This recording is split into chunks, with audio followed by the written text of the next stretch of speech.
नमस्कार, welcome to palette knife. आज आपण ओल्या काजूची रस्सा भाजी बघणार आहोत आणि ही आपली सीझनची पहिले मला हे काजूगर मिळालेले आहेत आणि हे काजूगर आपण सोलून घेण्यासाठी मी 10 मिनिटं ते कोमट पाण्यामध्ये भिजत टाकले होते, त्याच्यामुळे त्याची सालं अगदी पटापट निघतात। आता आपण त्याची फोडणी तयार करतोय, भाजी टाकतोय आपण।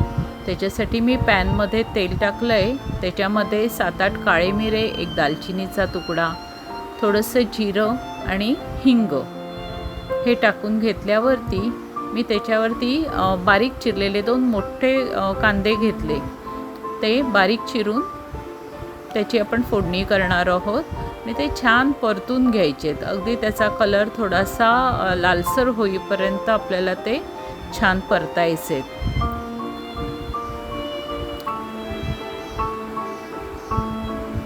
आणि ही काजूची भाजी सीझनमध्ये एकदा तरी खाऊन नक्की बघा। तुम्हाला ही काजू कुठे ओले काजू मिळाले तर त्याची भाजी नक्की एकदा करा, खूप छान लागते। याच्यामध्ये मी एक मोठा टोमॅटो टाकलेला आहे बारीक चिरून आणि ते पटकन शिजावं, टोमॅटो मऊ व्हावा म्हणून मी नेहमी त्याच्यामध्ये थोडंसं मीठ टाकते, जेणेकरून तो टोमॅटो लवकर शिजतो। आता त्याच्यामध्ये आलं, लसूण, कोथिंबीर ही पेस्ट माझ्याकडे नेहमी तयार असते, म्हणजे आपल्याला भाज्या करायला पटकन होतात, वेळ लागत नाही आणि त्याची चवही फार सुंदर होते।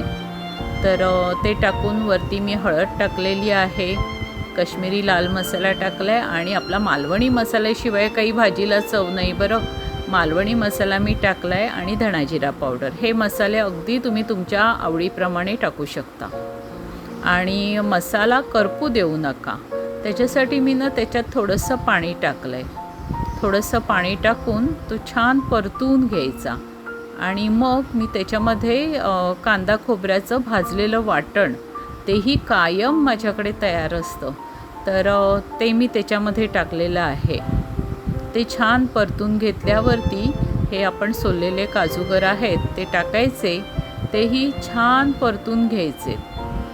आता ही भाजी की नाही छान काजू की नाही मऊ होईपर्यंत आणि आपल्याला शिजवायची आहे। चवीनुसार मी मीठ टाकले।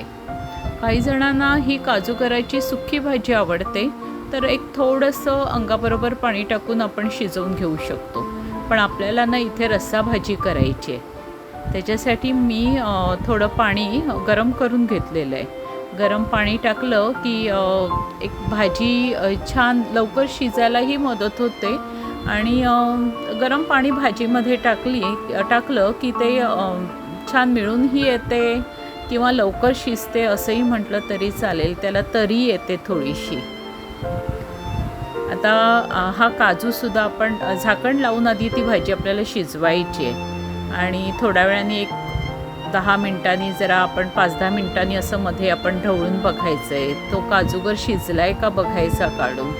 तसा मी आता डिशमध्ये तो काढून थोडासा असं बघते बाजूला, मऊ शिजला असेल आणि आपल्याला जितपत रस्सा पाहिजे तेवढा जर रस्सा झालेला असेल तर मग आपली भाजी झालेली आहे बरं। बघूया आता आपण त्याचा पण एक काजू मी काढून बघते आहे डिशमध्ये घेऊन, तो छान शिजलेला असेल तर मग आपली भाजी रेडी आहे। बाकी रस्सा हवा आहे तेवढा रस्सा मात्र झालेला आहे, म्हणजे मला जितका रस्सा लागतोय तेवढा तर नक्की आहे। वा, मस्त शिजलाय बरं काजू, म्हणजे आपली भाजी झाली। आता त्याच्यावर भरपूर छान चिरलेली कोथिंबीर टाका आणि सर्व करा। ही भाजी तुम्हालाही नक्की आवडेल, एकदा नक्की करून बघा बरं आणि कशी झाली आहे ते कमेंट करायला विसरू नका। तुम्ही हा व्हिडिओ बघितल्याबद्दल धन्यवाद।